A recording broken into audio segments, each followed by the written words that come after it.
Farrell. Go ahead, please.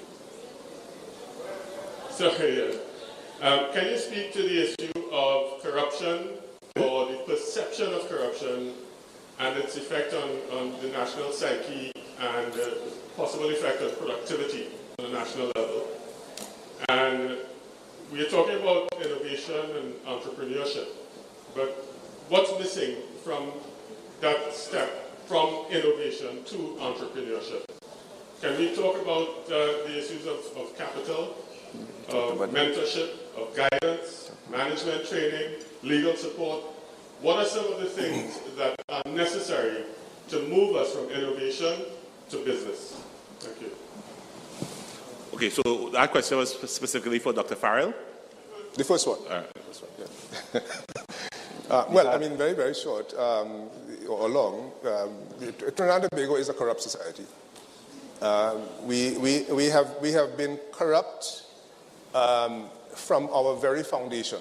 Of course. Because the foundation of these societies was a corrupt enterprise, right? A bunch of guys came down here and they decided to take what wasn't theirs. So that's how we started. And society has continued like that. And if you read the history of the place, including the history of Tobago, all right, about the fellow who was in charge of the post office in Tobago in the 18th century and took all the money and bust it across to Trinidad, right? Down to Valmont Jones, and then down to the contemporary, and then down to the contemporary period. And the corruption is, as you know, of two kinds. It's petty corruption. So a society is endemically corrupt, meaning that we practice corruption as normal, okay, and it is almost accepted, right? So that if I need to get something from the customs officer is here, okay, right, sorry, we wouldn't talk about customs. We wouldn't talk about customs. But if you wanted to get a passport or you wanted to get whatever it is you want to get and so on, we never ask. The problem with corruption is that we don't trust the systems because our systems don't work. Our systems have been developed by other people for their interests. So we come into the system, we are entered into the system, and we don't trust the system. And that lack of trust of each other and of the system is what leads to the corruption. When you want to get a passport or you want to get something from customs or you want to get anything, right, what is the first thing that we do? We ask, who do we know, right? What contact do we have? And we may know somebody, and if you know somebody and you, as we say, you get through, right, which is Trinidadian or West Indian for saying that the system, if I follow the system, I am not likely to succeed, but I'll get through by, right, because I know somebody. The very act of doing that actually subverts the system. Because when the customs officer, the immigration officer, or the secretary, right, put somebody up ahead of you, meaning that everybody else in the line who's following the system gets set aside. What we have to do in terms of dealing with corruption at that level is that we have to get systems that work, right? And to get systems that work, what it means is that we have to have people who run these systems who will ensure that, just like how you answer the telephone, that your call will be dealt with in the order in which it is received. Well, that's how we run the system.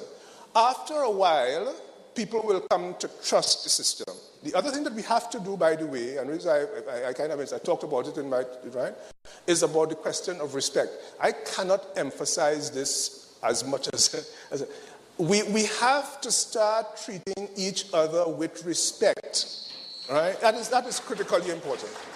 Because the society, historically, society has always we've treated each other with total disrespect.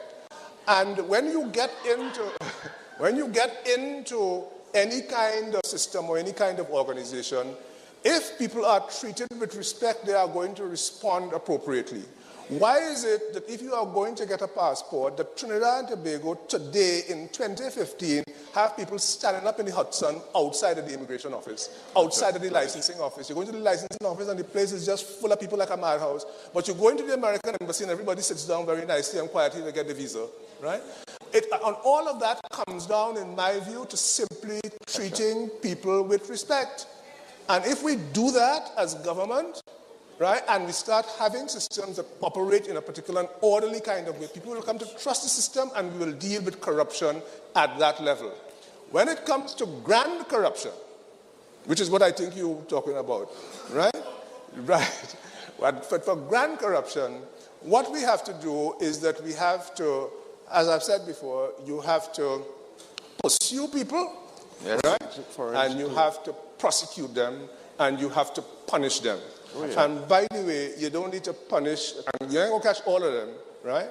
But this country has never had a successful prosecution of anybody, that's right, for whom there's been an allegation of corruption. Not one, today, up to today.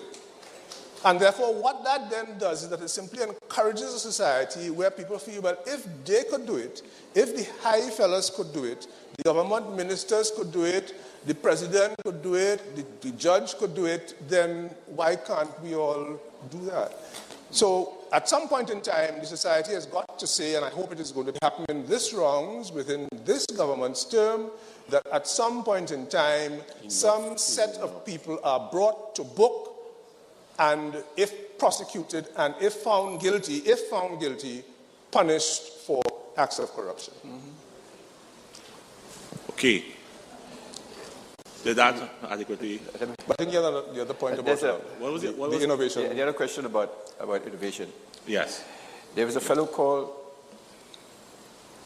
Etsovich, I think. He's the one who talked about the sort of triple helix, and he was from American University, and he was in Mexico, etc., and talking about this innovation system and how you have to put things together, etc. And then when he thought about it, he realized, but wait a minute, this system exists sort of in the States,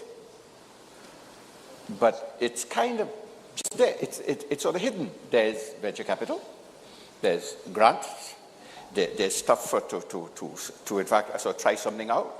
There are the universities that are putting out these in fact sort of specialized people, etc. And it's all there. So the point that Dr. Prince made just now was China is not innovative because it doesn't have an innovation system as such, right? As opposed to what they did in fact in Korea and in fact so Taiwan. So what happens here is that unless you have the innovation system with all the institutions and all of them put together, it's going to fail. With all due respects, we had the sort of VCIP in fact, sort of Trinidad. What happened? It failed. I know what, I remember when we started the company, I went to them and I said, I need some money. And because this is one of the brilliant ideas we've got, and whatever. And they said to me, well, give me a thing and tell me how much you're going to sell. And I said, I don't know. They said, well, but how, you know, what is your, I mean, what's your marketing plan? I say, I'm not there yet. I'm trying to get across the idea, so I'm looking to try this thing out. And they wouldn't give me any money. But they call themselves sort of VCIP, etc. So until we have the system in place, let's start. Where are we getting these sort of ideas from? Dr. Prince talked about it. Research and development, science. We have a University of the West Indies, etc., that's doing sort of research. But as I told you before, the research that I was doing when I first started university was to publish, such that they make me senior lecturer, such that they make me professor, right? So therefore, the work that I was doing, I gave it up. I gave up the copyright of it and everything to the person who published it. I mean, madness, right? And so until we have something that's generating these ideas, something that is going to fund it, something that's going to fund the research. The government gave the university, from what I can remember, it gave them something like $9-10 million to share across the whole sort of UWI, St. Augustine, for research. But my God, I mean, so divide that by even engineering alone, etc. But then we say in engineering, each department should have an innovation group. Each department have about 8 or 9 members of staff, and everyone doing their own research work.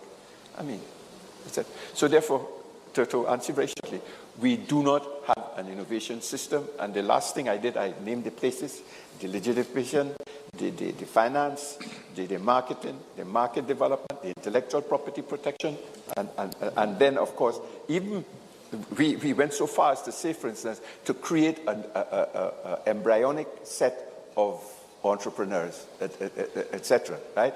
And almost do like what was being done in so slippy in Chile, where they were showing the government and companies were showing the people, what to do. My last comment: look what happened in fact, sort of Brazil, when they were cutting down the trees and the people were all going into the cities, etc. Brazil they were afraid they couldn't feed themselves, right? Because the people stopped, etc. And they decided they had to do something. And what they did, the first thing they built was Embrapa. That was a research and development group in agriculture. Well, before Brazil gets a tail, etc., Brazil is one of the biggest exporters of food in the world, right? And in that group, they have something like 2,000 PhDs. That's right. So until we have that kind of system, and bear in mind, if we have parts of the system, it's not going to work either. And could I just add to the question, one of the questions that you asked about where do we get the capital? Yes, right? capital. And I think this also goes to John's point about investing in R&D and so on. Where is the money going to come from? Well, actually, I think that the part of the money can come from our Heritage and Stabilization Fund. Right? The Heritage and Stabilization Fund needs to split into two separate funds, the stabilization component and the heritage component. Right. The heritage component should be under the control of the Parliament, not under the control of any Minister of Finance. And as your heritage fund builds, part of your heritage fund, or the interest from a significant fund, can go towards funding R&D projects. In addition to that, you have your national insurance system, which, if properly funded and proper contributions and so on, has sufficient resources that a part of the national insurance investments could go towards venture capital. The country is not short of resources, not short of capital for that type of thing. It's just that we are spending it on other things, carnival and things. Okay, so I've been instructed by Dr. Mack. So I have just two more questions. One, and there was another hand somewhere over here. So just 1, 2, sorry that we have to cut you, but time is against us. I want to say first thank you for, as one of the speakers said, this unique opportunity. I want to actually ask 2 questions. So I hope that doesn't overrun. But I'll try to be as brief as possible. A lot has been said about productivity and innovation. And this one is a general question with respect to the government, or the THA in specific. And I haven't heard a lot spoken about agriculture, but I have heard a lot spoken about the 60% employment, THA, and 40% private sector. And I want to suggest that the model that the former Prime Minister Patrick Manning of mega farms could be used here in the island of Tobago and should be looked at, especially because of, as a lot was said as well, with respect to the importation of food. And you can have the attachment to that agricultural project, sustaining that 60% of the workload, and then you have where you branch off into manufacturism. So you can actually build, for example, I know you're speaking of the Cove, where you can build an industrial estate, as they have 2 in Trinidad. So, sorry, do you have a question? We're trying to... Well, that's the first one with respect to, I'm asking, what are you going to do looking at that model? Is there anything going to be done? Okay, so I'll leave that for Secretary Jack to answer when he's doing his right up. I want to bear some sentiment with business lady Jean to say that the common person, the common man is usually Miss Jean. The common man, after all of this is said and done, the person who is not well educated, but he has a skill, that entrepreneur, how do you really get that? Is it that we have to come looking for you, knocking at the Chief Secretary's office, Or is it that you are going to come looking for us? And I think there must be a change fundamentally where the roles are reversed, and we have to come away from, and a lot was said again with respect to capitalism, and no offense to venture capitalism, but capitalism means that I have capital and I'm strong and I can have these people working for me to make me stronger, but the person who's weak. And finally, even with respect to venture capital, I think I spoke with you earlier, Mr. Pear, and you mentioned that there must be a 50%, for example, and you will meet me halfway. But what about the individual who does not have? So I'm saying I want to really bear sentiment with Ms. Jean and say that if after all of this is said and done, we have to consider the common man. So that's my question. I don't know. Okay, so if I could just attempt to answer the venture capital side of the question. Say yes. You have to come to us. There's no way we can. Who has an idea and who wants to do something. Let me give you all a little story. It's a story of a woman who worked with PTSC as a bus conductor. Secure job, good perks. According to her, she was satisfied with it. And she left her secure job and started minding pigs. Yeah? And that was 20 years ago. And today, the person we've been referring to all day that we just invested $1.9 million in is that person. And you know what her tagline is? From suckling to sausage. She's committed and driven to ensure that she's going to have the first pork processing plant in Tobago. And that's what we need coming out of individuals. Yeah? So the THA has made available to you a series of programs, from the grant program on the lower end to the venture capital on the upper end, and it's ready for you now to come out and access it. Yeah? So that will be my answer to that question. Final question. Yeah, this will be real quick, Les. This is Blake from First Citizens. And again, it's to address Auntie Jean's issue, where a lot of the work and talk today, talking about something that is going to take years to do. It's not going to happen tomorrow. Be patient. But in the meantime, you have people like Auntie Jean who want to do better for themselves. Does the THA or any institution have an incubator system that could give them the skills to get that started? Because more than 80 or 90% will take the hard-earned money, start a business and fail within a year. Because of simple managerial skills that could be imparted. So I don't know if it's that the message is not getting across to Auntie Jean, but we need to find a way to reach them to tell them where to go. Because I get the impression that the frustration is they don't know where to go, who to go, and what help to get. Okay, that point is taken on board. Unfortunately, this morning I had to cut my presentation short, but in my original presentation, I had a session on incubators. We are setting up an incubator system in conjunction with the EATCUF. We have already spoken to Arthur Jack. People have been here and have looked at it and have surveyed the environment.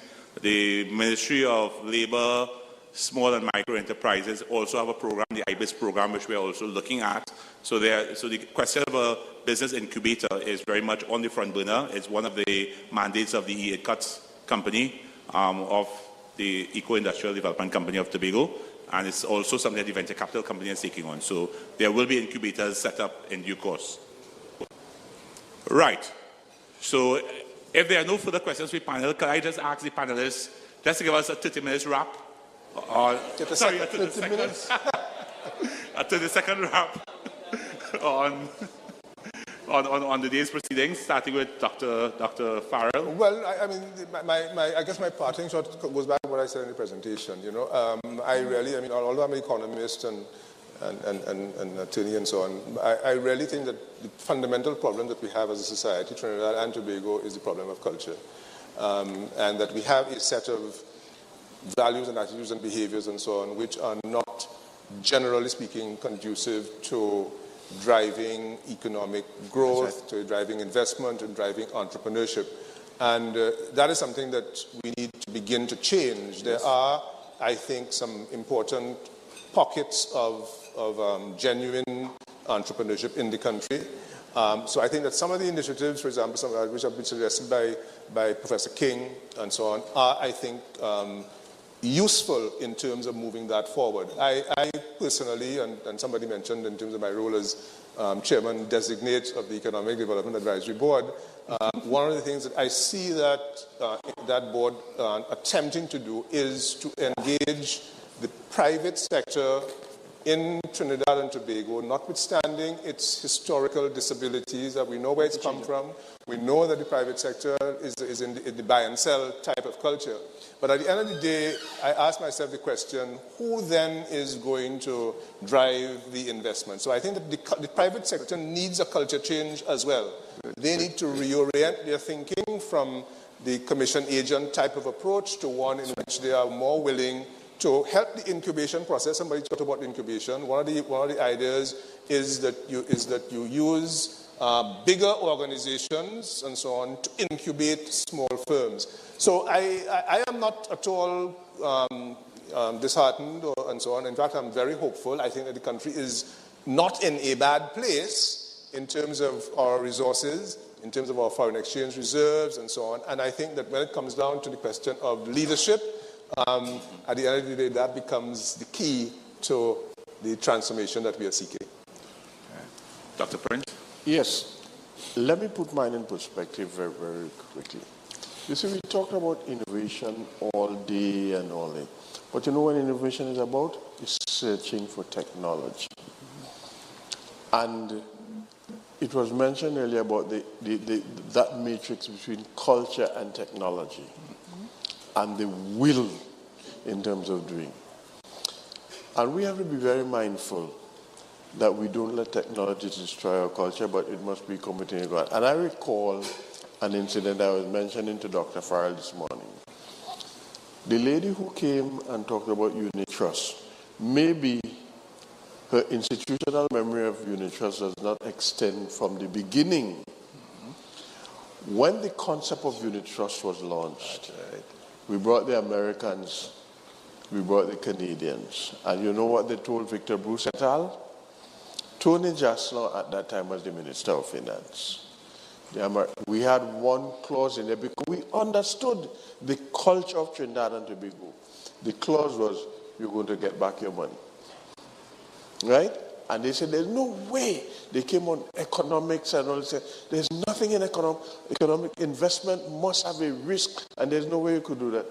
And we insisted on keeping that clause in. The Americans said it can't work. The Canadians said it can't work.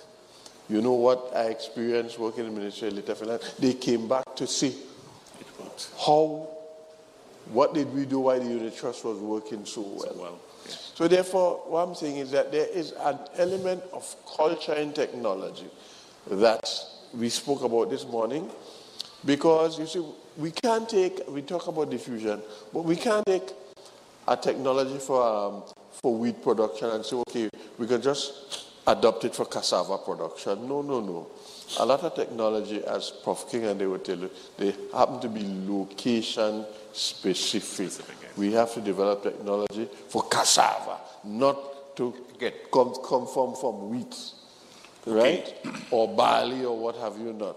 So therefore, this is why it is so imperative that we grow our own science and technology timber, and we have our own system. I heard Dr. Farrell talking earlier about until we get the system right. You know, I worked in Chile for a while. You know what Chile had, Dr. Farrell? They had a white-collar jail. White-collar crime. Yes. And this is why Chile, white-collar crime, it's gone down. You know, decelerated properly. They had a white-collar jail to jail white-collar crime. And 2 weeks ago, in my house, I told the Prime Minister, I said, listen, this wrong, if you all in jail anybody, I don't know who voted for the next time. Okay, so on that note, Professor? You would have noticed in my sort of presentation, I limited it. I limited it to building an export economy because we are small, and if we don't earn foreign exchange, we can't live. And the unfortunate thing, for instance, is that because we are small, because there are not enough of us, we are not sort of very agile in the sense that, okay, the oil finished, so we could do that. We could do cassava, or we could do this, etc. That's not going to happen, right? So therefore, it means, for instance, that we are in a crisis. We can pretend it's not there, but we have not been able to have enough gas for the last 3 years, and the writer Scott is telling us that we only have for 12 years, and the oil was how much? 275,000 barrels a day. It's now down to below 80, etc. And we're hoping to God that we find some sort of outside of Tobago, and etc. So the problem is that we have to build that economy. And if we're going to build that economy, we've got to export it and sell it better than other people, etc. But we can't go sort of head to head and make something that everybody else is making, etc. Right? And so therefore the problem is, the question before us is what it is do we do? Let me tell you a little story. Professor Juma was down here about a year or two ago, etc. And he was in fact sort of giving a lecture on campus. And he says, you know, when I visited your agriculture the faculty, I was amazed. And he said, I'm talking about your gene bank. He said, do you all know what's happening in the world? That with in fact sort of climate change, some places are getting too wet, some places are too hot, some places they have water, etc. And their cocoa, coffee, etc. Those things are being threatened, right? Because they can't grow anymore. And you all have got the experience, etc., to do something in sort of that area. But we have been sitting on it, etc. And the last research thing I went to at UE, the agricultural boys were telling me that they were growing the cocoa and they're going to make dark chocolate and they're going to market the dark chocolate. So I asked them, who you going to compete with? You compete with sort of Cadbury's and Rowntree's and all of these people, etc. That's where you're going? And that is the problem. We have to sit down and decide what it is we are good at. And there aren't too many people out there that are good at it anyway, right? And let's get in there. And when we get in there, we've got to make sure that what we're doing, we make ourselves obsolete before somebody else does it. So therefore, we can do other things. And you're right. How do we train these people is important. And one of the things, for instance, that sort of we were looking at, I've taught at UE for about 30 years. And despite how bad our secondary school system is, every year there are about 5, 6, 10 kids that the system hasn't broken them. They are good. And you know what happened to those 10 kids? When they get the degree from us, bang, gone, they go, etc. So therefore, that's what we require, right? I mean, these are the ones that are those are the ones that are going to invent and innovate, right? And I sort of made the point that for instance, it's sort of no point saying, but look, we are putting out 60% of the people have, master's degrees and BScs and whatever you like, and etc. But they're leaving, and they're doing nothing for us. Okay, so can we call it a wrap there? Yep. So thank you very much, gentlemen, for your panel discussion.